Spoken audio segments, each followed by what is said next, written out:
Magandang umaga muli mga kapatid. So dumako na po tayo sa ating mensahe po sa umaga po ito. Sa ating, ako po ay dating kakaadib ng Roman Catholic Church. Ano po? Sa mahabang panahon. Ako'y nabautismo na ako'y 19 years old. So bago yun, ako po isang Roman Catholic. Ang totoo niya, ako'y nabautismo nung February 1981, nandun yung Pope nila sa campus namin. So ako'y walang pasok, ako'y umuwi. Ako'y nagpabautismo kasama ng isang kapatid ko. John Paul II yata yun. Yung kanyang slogan, Totus Tuus, kanya. Doon ako nabaptize sa panahon na yun. So alam ko po ang doktrina ng Roman Catholic Church. Ano po? Ito pong theory na ito, o doktrina na ito, pag-aaralan po natin. Hindi natin mababasa sa Biblia. Ito yung ginawa lang ng mga tao at bilang pagre-rebelde sa kalooban ng Diyos. So, tayo taliwa sa kalooban ng Diyos, mga kapatid. Number one, makikita natin. Ito po sa kanilang mismong source. Ano po? Ito yung Catholic source. Hindi ko po ginawa ito. This term is employed in an ecclesiastical, sabihin, reference sa kailang hierarchy, and in an historical signification. In the former of this uses, it denotes the ecclesiastical system in which the Pope, as successor of Saint Peter and vicar of Jesus Christ, governs the Catholic Church as its supreme head. Ganyan. Siya pinakamataas. In the latter, yung historical significance, it signifies the papal influence viewed as a political force in history. Galing sa kanila eh. In other words, ang papacy, hindi lang po yan pang-religion nila eh. Kundi pang-politika rin. Sa di po nakakaalam, ang Vatican, yun ay isang bansa. Yun ang pinakamaliit na bansa sa buong mundo. Ito ay isang maliit na bansa sa loob ng siyudad ng Rome. Napakaliit lang. Pero meron siyang military, meron siyang pinakamataas, meron siyang legislator, etc. So practically ito isang bansa. Kaya tama yung sinasabi nila. Signifies the papal influence viewed as a political force in history. Pero interesado lang tayo dun sa una. Sinasabi sa atin, ang Pope ang kapalit ni Apostle Peter at siya yung vicar at kapalit ng ating Panginoon. Siya'y namamahala sa Catholic Church bilang kanyang pinakamataas na pinuno. Yun ang sinasabi nila sa kanilang mismong source. Nakita lang po natin yan. So eventually, yung makikita natin, yan ang significance mo lang Pope. Kung wala yung Pope, walang Catholic Church. So ang Catholic Church, ito po ay nadidivide sa dalawa actually. Yung Pope, Cardinals, Archbishop, Bishop, priest, deacons, yung po ang church ang tinatawag. Itong laity, ito yung mga ordinaryong miyembro, wala silang kinalaman doon sa pamamahala ng iglesia, ng Catholic Church. Ang Pope ang pinakmataas. Kung makikita natin namatay yung Pope nila ngayon, so yung College of Cardinals, ang pipili ng kapalit niya. Yun ang makikita natin. Yung Archbishop, Bishop, priest, wala silang kinalaman doon. Ito pangalawang mataas ng cardinal, sila pipili ng kapalit. So yung ang papalit dito sa Pope na namatay, ay galing sa mga cardinals. Bilang chismis sila, meron daw Pilipinong kandidato doon. Ngayon, I don't know, hindi man tayo interesado. Hindi ba? So yun ang makikita natin hierarchy ng Roman Catholic Church. Ang Pope ang pinakamataas. So kung alisin mo yung Pope, walang Catholic Church. Yun ang the papacy is equal to the Catholic Church. Pag tinanggal natin yan, hindi iira ng Roman Catholic Church, mga kapatid. Ito po ay mababasa na sa Biblia kung saan nanggaling itong apostasy na ito. Bakit nagkaroon ng Roman Catholic Church? Dito po sa Gawa, chapter 20, verse 28, verse 30. Namamahalam si Apostle Paul sa mga elders sa Ephesus. Sila nasa lugar ng Troas, o kung nagkakamali. Ingatan ninyo ang inyong sarili at ang buong kawan. Sino sila? sa kanila nilagay kayo ng Espiritu Santo na mga tagapangasiwa. Sa ibang salin, bishops. Upang pangalagaan ninyo ang Iglesia ng Diyos na binili niya ng kanyang sariling dugo. Alam ko na pag-alis ko, ipapasok sa kalagitnaan ninyo ang mababangis na asong gubat na walang patawad sa kawan. In other words, may mga kaaway na galing sa labas. Pero mayroon din kaaway na galing sa loob. At lilitaw mula sa inyo ring kasamahan ang mga taong magsasalita ng mga bagay na lihis upang akitin ang mga lagad na sumunod sa kanila. Sino inyo? Ito yung mga elders.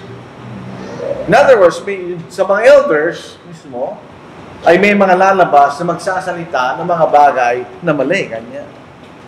So, ang development po ng hierarchy ng Roman Catholic Church, ito-drawing po natin, ganito nangyari dyan. Ito yung, merong sa local church, alam po natin, may elders sa bawat local church. Eventually, yung pinaka-leader nila, yung tinawag na bishop. Kaya kung magbabasa tayo ng mga historical na mga bagay tungkol sa church history, may tinatawag na bishop kanya. Ang bishop, siya dating elder na sinabing siya yung pangunahin sa mga elders. So, tinawag siyang bishop. Sa mga grupo ng mga bishop, sa isang pangunahing lugar, ay mayroong pinakamataas na bishop. Yan tinatawag na metropolitan bishop kanya. So, ibig sabihin, kaya mag-ingat po tayo mga kapatid sa unti-unting pagbabago. Ang pagbabago ng church na tinayo ng Panginoon ay nanggaling lang sa maliit na pagbabago. Eventually, ito'y lumaki. Until ito'y nag-develop ng isang apostate church na tinatawag na Roman Catholic Church. So, historically, ganito nangyari, mga kapatid. Sa buong Roman Empire, mayroong 5 pangunahing syudad. Yung Constantinople, Antioch, Jerusalem, Alexandria, at Rome. So, sa 5 lugar na yan, may mga metropolitan bishop. So, may bishop sa Constantinople, may bishop sa Antioch, mayroong bishop sa Jerusalem, may bishop sa Alexandria, at may bishop sa Rome. Pero pasinin natin, ito yung Roman Empire. So, anong syudad ang pinakamakapangyarihan? Rome. So, eventually, nakita natin, noong 606 AD, yung tinatawag Pope Boniface III, sinabi niya, I am the universal bishop. So, anong nangyari daw? Yung Bishop of Rome, mas makapangyarihan siya sa 4 na ito. At ito nagsimula po yung tinatawag na papasin po. Mula tinawag siyang Pope. So, ito po historical evidence ng development ng Roman Catholic Church. Galing siya sa mga Kristiyano. Ginawa niya sa 1 Timothy chapter 4. Nagkaroon ng apostasy. Sabi, may mga taong umalis. May mga Kristiyanong umalis sa katotohanan. Yun ang ibig sabihin ng apostasy. Sa 1 Timothy chapter 4, verse 1 hanggang verse 5, ayan ay maliwalag na sinasabi ng Espiritu na sa mga huling panahon, o last days, ang iba itatalikod sa pananampalataya. Hindi sinabing lahat. Iba. Yung iba lang, some. Sa pamagitan ng pagkikinig sa mga mandarayang espiritu at sa mga aral ng mga demonyo. Sa pamagitan ng pagkukunwari ng mga nagsasalita ng mga kasinungalingan na mga budhi ay tinatakan ng nagbabagang bakal. Kailangan ipinagbabawal ang pag-aasama. Yun ang celibacy. Ano po? At ipinagutos nila mo sa mga pagkain nilalang ng Diyos upang tangkapin na may pagpapasalamat ng mga nananampalataya at nakakaalam ng katotohanan. Alam natin, dalawang mga pagkat ng paniniwala nagbabawal ng pagkain. Yung mga Sabadista at ang Roman Catholic Church. Pero yung mga Sabadista, hindi naman sila nagtutulong sa celibacy. Roman Catholic Church lang. So maliwanag dito kung anong mangyayari dito at later on. Sapagkat ang bawat nilalang ng Diyos ay mabuti at walang anumang dapat tanggihan. Kung tinatanggap ito na may pagpapasalamat, sapagkat ito'y pinababanal sa pamagitan ng salita ng Diyos at ng panalangin. So, mayroon apostasy. At ang naging bunga ng pagtalikod na yan ay ang Roman Catholic Church. At ang pangunahing doktrina nila ay ang Pope, papacy. Yan ang kanilang distinct doctrine. Ano po? Anong basis nila? Number one, siya'y kapalit ni Apostle Peter. Makikita natin mamaya. Number one, si Peter, hindi siya nakarating sa Rome. Ang nakarating sa Rome ay si Apostle Paul, hindi si Apostle Peter. Wala tayong evidence doon. Pero, tanggapin na natin. Sa Matthew 16 verse 18, itong sinasabi nila, I also say to you that you are Peter, and upon this rock I will build my church. And the gates of Hades, or Hades, for the pronunciation, will not overpower it. I will give you the keys of the kingdom of heaven, and whatever you bind on earth shall have been bound in heaven, and whatever you loose on earth shall have been loosed in heaven. Ito po yung New American Standard Bible. Ano po? Ito ang tamang salin. Tingnan niyo yung perfect tense. Ano po? And whatever you bind, ito yung present tense, shall have been bound in heaven. In other words, kung ano ang kailang tatalian sa lupa, yun ang tinalian sa langit previously. Galing sa langit, ang authority, di galing sa kay Apostle Peter. At yung kabila. So, sinasabi nila, si Pedro na po ang kapalit ng ating Panginoon. Ginagamit talatang ito para sabihin nila si Apostle Peter ay nagtataglay ng supreme authority sa iglesia. Dahil binigay daw niya yung binding and loosing authority. Di ba? Pero dito totoo yun. Lahat ng kapangyarihan binigay kay Apostle Peter, ibinigay din sa ibang mga apostol. Dito sa Matthew 18, ano po? Sa verse 1, Matthew 18 po yan, verse 1 at verse, nundag tayo sa verse 18. At the time, the disciples came to Jesus and said, who then is the greatest in the kingdom of heaven? So, sinong kausap niya? Yung kanyang mga lagat. Later, ito yung naging mga apostol. So, sa verse 18, tuloy-tuloy lang po yung babasahin nyo. Truly I say to you, whatever you bind on earth shall have been bound in heaven, and whatever you loose on earth shall have been loosed in heaven. So kung ano yung binigay kay Apostle Peter, binigay din sa ibang mga apostol. So hindi totoo yun. Wala siyang, hindi lang si Pedro ang meron ganong autoridad na binigay. Pati ibang mga apostol. So number one, mali yun. Hindi lang si Apostle Peter na binigyan ng ganong klaseng autoridad, kundi rin yung kanyang katulad na apostle. Hindi lang si Apostle Peter. Sabi po nila, so magkikita natin, hindi pwede na si Apostle Peter ay mayroong supreme authority sa iglesia. Siya'y pinagsalitaan ni Apostle Paul. Imagine niyo sa panahon na ito, pagsasalitaan mo yung Pope na nagkamali, anong mangyayari sa'yo? Hindi pwede gawin yun. May mga sundahan sa paligid mo. Masasaktan ka. Pero tingnan, ginawa ni Apostle Paul. Ngunit na makita ko na hindi sila lumalakad ng matuwid sa katotohanan ng Ebanghelyo, sinabi ko kay Cephas, yan ay ibang pangalan ni Pedro, sa harapan nilang lahat, kung ikaw na Hudyo, sino ang pinagbibikaan niya? Si Apostle Peter. Kung ikaw na Hudyo, ay namumuhay gaya ng mga hentil, at hindi gaya ng mga Hudyo, bakit mo pinipilit ang mga hentil na mamuhay ng gaya ng mga Hudyo kanya? Imagine niyo kung meron siyang supreme authority sa iglesia, pagsasabihan siya. By necessary impress, wala siyang supreme authority, di ba? At least, pareho lang sila ni Apostle Paul. Para magawa yun ni Apostle Paul kay Apostle Peter, yung makikita po natin. Hindi siya, ang kanyang actuation na hindi parang Paul. Nung siya pumunta kay Cornelius, upang aralan siya sa Ebanghelyo, basahin po natin, sinalubong siya ni Cornelio, anong gagawin ni Cornelio? Pagpasok ni Pedro, sinalubong siya ni Cornelio, at nagpatara pa sa kanyang paanan, at siya'y sinamba. So sinasamba siya ni Cornelio. Anong ginawa ni Pedro? Ngunit pinatayo siya ni Pedro, sinasabi, tumayo ka, ako man ay tangurig. Pinayagan ba siyang sambahin? Hindi. I-compare nyo dito. Yun ang po. Di ba yun din ang ginawa ni Cornelius?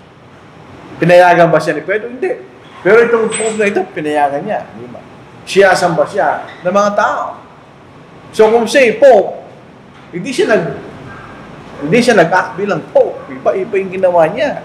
Huwag mo samba yung tao na nakuha niya. Pinagbawal niya si Cornelius. So, hindi siya Pope. Di ba? Doon lang sa tinitingnan natin yun. Hindi siya Pope. Siya may asawa. Ang mga pare, bishop, cardinals, archbishop, pope, celebrate siya, wala silang kasama. Kung si Pedro ang unang pope, may asawa siya. Tingnan po natin, tunayan po natin. Sa Matthew chapter 8 verse 14, kung ikaw'y merong biyenan, kung meron kang mother-in-law, meron kang asawa. Wala namang biyenan kung binata ka eh. Nang pumasok si Jesus sa bahay ni Pedro, nakita niyang biyenang babae nito na nakaratay dahil sa lagnat. Hinawakan niya ang kamay ng babae at nawala ang kanyang lagnat. Bumangon siya at naglingkod kay Jesus. So, siya may asawa. Doon sa 1 Peter chapter 5, si Apostle Peter ay isang elder at the same time. Ang qualification ng elder ay may asawa. So, paano siya naging pope? Kung siya may asawa. Yun namatay na pope, Francis something, walang asawa yun. Bawal sa kanila yun, mga kapatid. Kaya di pwede. Hindi si Pedro ang pundasyon ng iglesia. Gaya lang nabasa natin kanina sa galing sa kanilang mismong source. Ano po? Tingnan ninyo sa Matthew 16 verse 13. Nang dumating si Jesus na nasasakupan ng Caesarea Philippos, tinanong niya ang kanyang mga lagad. Siya sinasabi, ano ba sinasabi ng anak ng mga tao kung sino ang anak ng tao? Sino ang pinag-uusapan dito? Si Pedro ba ang ating Panginoon? Ang pinag-uusapan rito yung ating Panginoon. Ang tinatanong ng Panginoon sa kanyang mga lagad, ano ba ang akala ng mga tao kung sino ako? Yan ang tanong doon. Sumagot si Simon Pedro, sinabi, ikaw ang Kristo, ang anak ng Diyos na buhay. Ganyan. So, sino pinag-uusapan dito? Ang ating Panginoon. Ang anak ng tao sa pagkasay tao at that time. Sino siya? Sabi rito, hindi lang siya anak ng tao. Siya ay anak ng Diyos. Ikaw ang Kristo, ang anak ng Diyos na buhay. Kanya. Sumagot si Jesus at sinabi sa kanya, mapalad ka Simon na anak ni Jonas. Sa English version, Simon Bar-Jonah kanya. Ibig sabihin anak ni Jonas. O son of John. Sapagkat hindi laman at dugo ang nagpahig ito sa iyo, kundi ang aking ama nasa langit. Hindi galing sa kaisipan mo yung Pedro kanya. Ito yung pinahayag na aking ama nasa langit. At sinasabi ko naman sa iyo na ikaw ay Pedro, sa wikang Grego, Petros kanya. Small stone. Sa ibabaw ng batong ito, Petra, na isang malaking tipak na bato, na pwede ka magtayo. Ay tatayo ko ang iglesia at ang mga pintuan ng Hades, ay hindi magwawaging laban sa kanya. Ginagamit nilang talatang yan para sabihin na si Pedro ang pundasyon ng iglesia. Mali. Anong pundasyon ng iglesia? Ang pundasyon ng iglesia ay yung bato. Ano yung bato? Saan nakatayo ang iglesia? Sa katotohanan na si Kristo na ang anak ng Diyos na buhay. Kaya yung mga tao, hindi sila pwede magtayo ng iglesia. Wala silang otoridad. Ang anak lang ng Diyos ang pwedeng magligtas. Siya magtatag ng mga iglesia niya na binubuo ng mga taong naligtas sa pamamagitan ng Ebanghelyo niya. So, ang pundasyon ng iglesia, hindi si Pedro. Sa katotohanan na si Jesus, ang Kristo, ang anak ng Diyos na buhay. So, maling talata, di ba? Walang pinag-uusapan dito tungkol kay Pedro. Binanggit lang si Pedro. In contrast, Pedro ay maliit na bato kanya. Petros. Sa ibabaw ng batong ito, Petra kanya. Kung kayo po'y magre-research, ano po, meron syudad dyan sa may Lebanon, o hindi, sa Jordan, na ang pangalan ay Petra. May mga tao nakatira doon. Saan? Sa loob ng bato. Inukit nila yung bato. At doon sila nakatira. Gumamit sila ng, inukit nila yung templo, isang templo doon. So yun ay malaking tapak na bato. Makikita niya sa Google niya, Petra nga. Lalabas yun. So, ang Petra ay isang malaking tipak na bato na pwede ka magtayo. Doon sa Matthew chapter 7, di ba inaawit natin yun? The wise man builds his house upon the rock. Kanya. Hindi maliit na bato yun. Isang malaking bato na pwede ka magtayo ng isang structure. So, hindi si Pedro yun. Kundi ang pinag-uusapan dyan, ang foundation ng iglesia, hindi si Pedro, kundi ang ating Panginoon sapagkat siya ang anak ng Diyos na buhay. Makikita natin. Maliwanag po yung nabasa natin kanina. Ang salitang Pope, actually, the English word yan. Yan ay Papa, na Italian. Yun is Father. Di ba nila nalalaman ng Ama sa larangan ng spiritual ay sa Diyos lang. Bakit nila kinukuha ang pangalan ng Diyos at ibibigay lang sa isang tao? Pinagbabawal yan ng ating Panginoon. Sabi natin. Ngunit hindi kayo dapat tawaging rabbi sapagkat sa kanyang guro at kayo lahat ay magkakapatid. Huwag niyong tawagin inyong ama ang sino mang tao sa lupa sapagkat isa ang inyong ama sinasa langit. In other words, isa lang ating ama. Spiritually speaking, yun ang ating ama, Diyos sa ama, sa langit.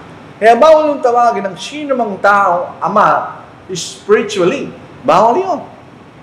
Ang meron lamang karapatang tawaging ama sa larangan ng pananampalataya ay ang Diyos. Kaya ano nangyari dito? Ipinapantay mo yung tao sa Diyos. Di ba malaking kasalanan po yung mga patay? Ito ng mga denomination, ginagamit din sa reverend. Sa Psalm 111 verse 1, yun ay sa Diyos lang. So ito yung usurpation yung ng mga bagay na patungkulan sa Diyos, tapos nilalagay nila sa mga tao. So yun pa lang po isang malaking kasalanan. Natawagin yung pinakamataas na Pope kanya, nang ibig sabihin na yung Father, ipinagbabawalis po ng ating Panginoon. Ang basis nila, Pope is the vicar of Christ. In other words, siya yung kapalit ni Kristo.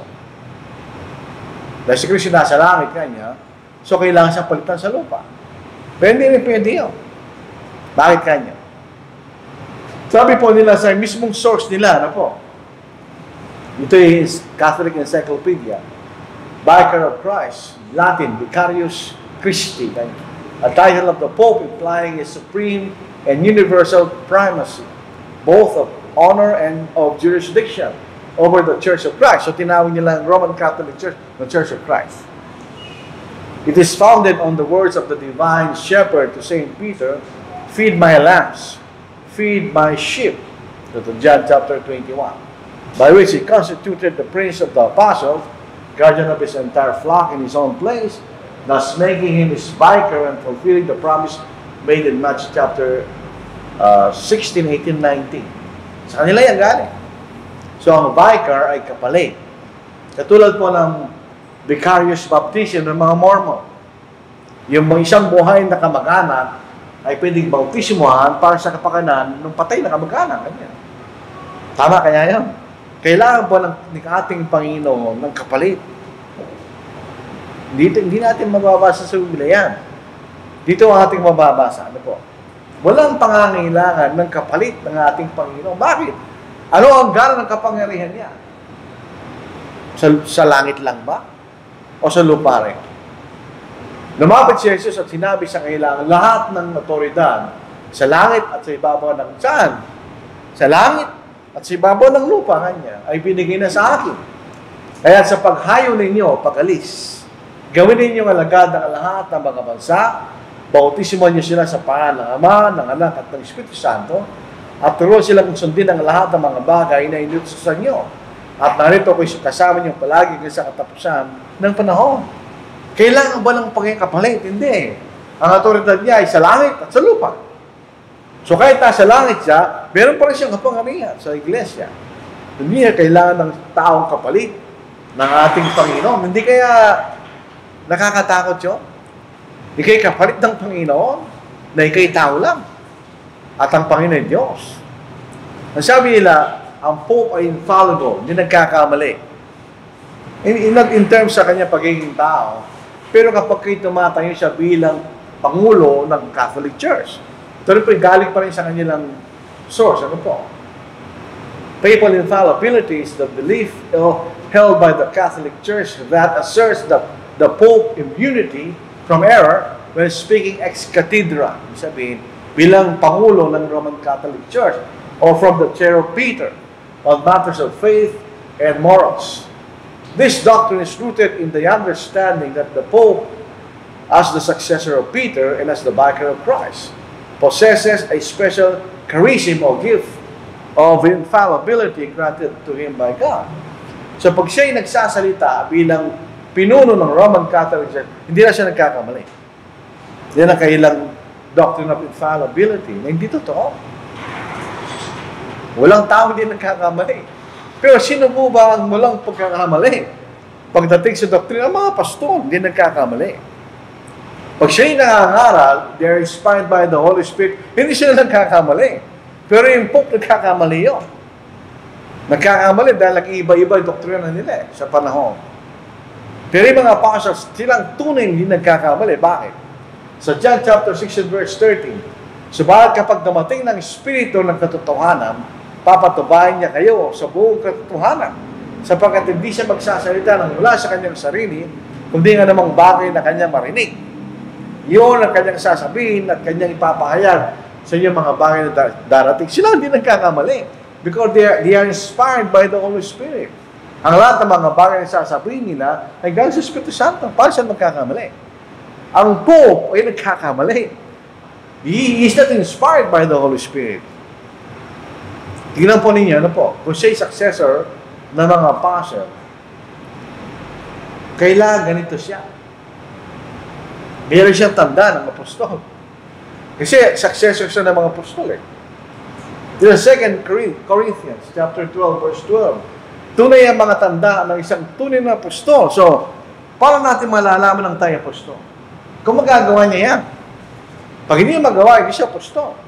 May nakausap akong member ng Church of Christ, Fourth Watch. Meron daw silang apostol. Sabi ko, kaya ba niyang gawin yung ginawa ng mga apostol? Kung hindi niya kaya, hindi ko maniniwala sa inyo. Tunay ng mga tanda ng isang tunay na apostol o tunay na sinugo ng ating Panginoon ay sinasagawa sa inyo na may buong pagtsatsaga sa pamagitan ng mga tanda, mga kababalagan, at na magawang mga pangyarihan. So, pwede siyang gawa ng miracles. Yan ay isang tanda ng isang apostle. Meron ba siyang gano'n? Wala, di ba? So, paano siya naging successor ni Apostle Peter o ng mga apostles? So, wala siyang ganong kapangyarihan. Sino ang kapalit ni Judas na pinatay? Si Matthias, di ba? Ano yung qualification? Dapat nakita niya, saksi siya sa pagkabuhay na maguli ng ating Panginoon.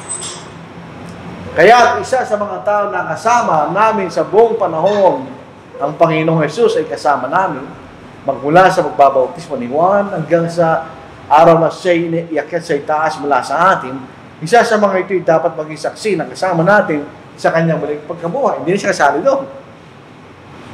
Hindi siya kasali doon dahil hindi naman siya nakasama doon sa hindi niya nakita yung pagkabuhay na maguli ng Panginoon. So, paano siya maging apostol? Kaya sabihin natin, imposible naman yung brand ka mo, siyempre, hindi pwede yan. O, si apostle po. Paano siya naging apostol? Di ba nagpakita sa kanyang Panginoon? Nagpakita sa kanyang Panginoon, ibig sabihin na buhay na maguli yung Panginoon. Sa kanyang paglalakbay, dumating siya na malapit sa Damasco, biglang kumislap sa palibot niya ang isang liwanag mula sa langit. Bumagsak siya sa lupa at nakarinig ng isang tinig na sa kanya nagsasabi, Saulo, Saulo, bakit mo ako inuusig? Sinabi niya, sino ka, Panginoon? At siya sumagot, ako si Jesus na yung inuusig. Ano bang itinuturo ng mga Hudyo? Ang tinuturo ng mga Hudyo, hindi totoo na si Kristo na buhay na maguli. Pinagbabawalan niya yung mga apostol na ituro nila na si Jesus ay nabuhay na maguli. Pero di si Pablo, may isang Hudyo, membro na sa Sanhedrin, na siya Pariseo, nakita niya ang ating Panginoon, di ba? Ako si Jesus ay yung inuusig, tumindig ka, at umasa sa lungsod, at sasabihin sa iyo na dapat mong gawin. Ngunit sinabi sa kanya ng Panginoon, pumunta ka sapagkat siya ay isang kasangkapang pinili ko upang dalhin ang aking pangalan sa harapan ng mga intin at ng mga hari at ng mga anak ni Israel. At sino yan? Siya apostle po. So hindi siya maaaring kapalit ng mga apostol, mga kapatid. Hindi niya nakita ang Panginoon. Siya apostle po, nakita niya yung Panginoon, siya'y saksi sa pagkabuhay na maguli ng ating Panginoon. Tayo naniniwala lang tayo dahil nababasa natin sa Biblia. Sabi nila, mayroong papal supremacy. Hindi rin totoo yun. Kasalanan yun, mga kapatid. Ang merong supreme power sa church ay ang ating Panginoon. Hindi sinumang tao. Sa Colossians 1:15, He is the image of the invisible God, the firstborn over all creation, for by Him all things were created, that are in heaven and that are on earth, visible and invisible, whether thrones or dominions or principalities or powers. All things were created through Him and for Him. And He is before all things. Siyempre, siyang lumalaki. And in Him all things consist. And He is the head of the body, the church, who is the beginning, the firstborn from the dead, that in all things He may have the preeminence. Sino pinakamataas? Ang ating Panginoon. Ngayon, hindi pa sila natatakot. Pinapantay nilang sarili nila sa Panginoon. Sabi niya, in all things, He may have the preeminence. So, pinakamataas. Pagkamataas ay sa ating Panginoon lang at hindi sa sinamang tao. Sa Ephesians 5 verse 23, sino yung Pangulo ng Iglesia? Sabi niya na, the Pope. Sa Biblia, sino? For the husband is head of the wife, as also Christ is head of the church. Sino ang Pangulo? Ang ating Panginoon. Pero ba siyang kapalit? Wala. Tandaan natin, nung isulat ito ni Pablo, patay na yung Panginoon. So supposedly, si Pedro na yung Pope dyan. So siya na yung head of the church. Hindi sinasabi ni Pablo yun. For the husband is the head of the wife, as also Christ is the head of the church, and is the Savior of the body. So, sino head ng ating Panginoon? So, hindi yung Pope. Ngayon, namatay na siya. So, by now, pagkamatay niya, alam na niya yung totoo. At wala siya sa Hades, nandun si Abraham, andun sa Hades ng pagdurusa. Bakit? Dahil sa ginawa niya, di ba? Usurpation ang ginagawa nila sa kapangyarihan ng ating Panginoon. Sa 2 John 1, 9-11, ang sino mang lumalampas at hindi nananatili sa ni Kristo ay hindi karoon ng Diyos. Ang nananatili sa aral ay karoon ng Ama, ganyan ng Anak. Kung sa iyo dumating ang sino man at di dalang aral na ito, huwag ninyong tanggapin sa inyong bahay at huwag niyo siyang batiin, sapagkat nagbabati sa kanya, nakikibahagi sa kanyang masamang gawa. So galing ang aral, galing sa ating Panginoon, hindi sa Pope. Yung Pope, meron silang tinatawag na encyclical. Ang isang encyclical ay katumbas ng Biblia. Kung ano sasabihin ng Pope sa encyclical, ay kasama parang katantay ng Biblia yun. Kailangan sundin ng lahat ng mga Katoliko. Pero sino galing ang aral natin? Sa ating Panginoon. Kaya wala tayong Church of Christ doctrine. Wala tayong doktrina. Ang doktrina tinuturo natin ay ang doktrina ng ating Panginoon. Unfortunately, hindi naintindihan lahat ng mga kapatid nyo. Church of Christ doctrine. Ang necessary inference noon, ang gumagawa ng doktrina ng Church of Christ. Di tayo gumagawa ng doktrina. Sinusunod na natin ang aral ng ating Panginoon. Kung tinatanong natin, pag tinatanong kami, meron ba kayong doktrina? Sagot ko, wala. Wala. Sapagkat ang tinuturo namin ay aral ng aming Panginoon. Hindi namin doktrina. Doktrina ng Panginoon yun. Sinusunod lang natin ang doktrina ng ating Panginoon. So, sa patalata, nakasalanan lang po tayo siya nakasulat eh. Mga kapatid, ang mga bagay na ito ay ginamit kong halimbawa sa aking sarili at kay Apollos para sa inyo. Upang sa pamamagitan namin ay matuto kayo na huwag lumampas sa mga bagay na nakasulat.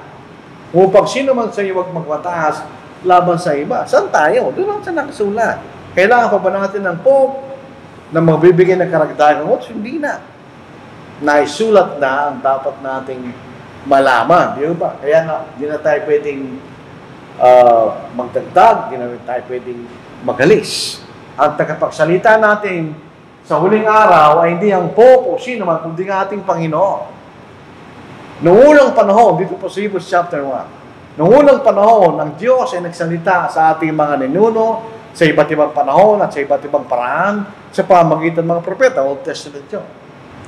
Ngunit, sa mga huling araw nito, panahon natin ngayon, ay nagsalita siya sa ating kanino?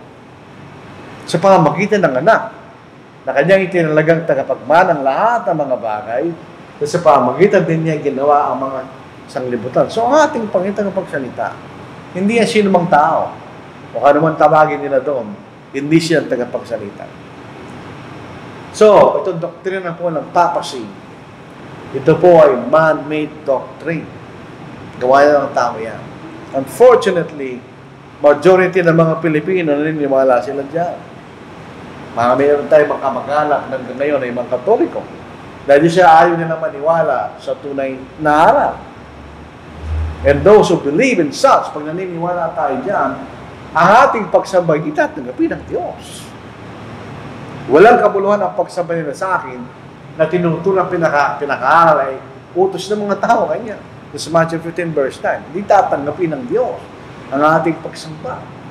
It is a usurpation of Christ's preeminence in the church. Ang hirap umarap sa Panginoon sa Judgment Day. Di ba? Ikaw supposed to be, pinalitan mo siya. Kung ilan man ang pumalit na sa kanya sa buong panahon, paano siya nangarap sa Panginoon? Ginawa nila yung kapangyarihan ng Panginoon. Ito'y baligtad sa araw ni Kristo, pinagbabawal ng tawaging Ama, sino man sa lupa. Pagdating po sa pananampalataya. Tapos yung mismong titulo mo. At ito po ang interesting at questionable. Ito ang pinakamataas na supposed to be na tao sa iglesia. Bakit di natin mababasa sa Biblia? Ako po ay Katoliko, nag-aaral ko sa isang Catholic school, high school hanggang sa college. Tinatanong ko yung teacher ko eh. Ang sabi niyo, sabi ng Biblia, bawal gumawa ng mga larawan, images ka. Bakit meron tayong gano'n? Hindi na masagot eh. Ibig sabihin, mali. Kaya nga po nung may nagturo sa akin, hindi mahirap natanggapin ko yung totoo. Bakit? Nakita ko na yung inconsistency nila eh. Dahil kasama ko sila eh. At panghuli, the Roman Catholic Church is not the church built by Christ. Sa pangalan pa lang, iba na eh. Roman Catholic Church. Hindi ba sila nagtataka bakit may Roman? Ito ay isang adjective, di ba? Roman Catholic. Ano yung Roman? Hindi rin nila alam ang kasaysayan ng Catholic Church. Once upon a time, hindi tinatag na Roman Catholic Church lang. Pero in 1054, nagkaroon ng major division sa pagitan ng mga Latin-speaking sa Western Roman Empire at sa mga Greek-speaking sa Eastern Roman Empire. Yung mga Eastern Roman Empire sa naniniwala sa mga estatwa, kundi sa larawan lang. Tapos yung mga sa Eastern Roman Empire, naniniwala sila na ang bautismo ay paglulubog. Etc. etc. So nagkaroon sila ng major division. So tinawag ito Roman Catholic Church.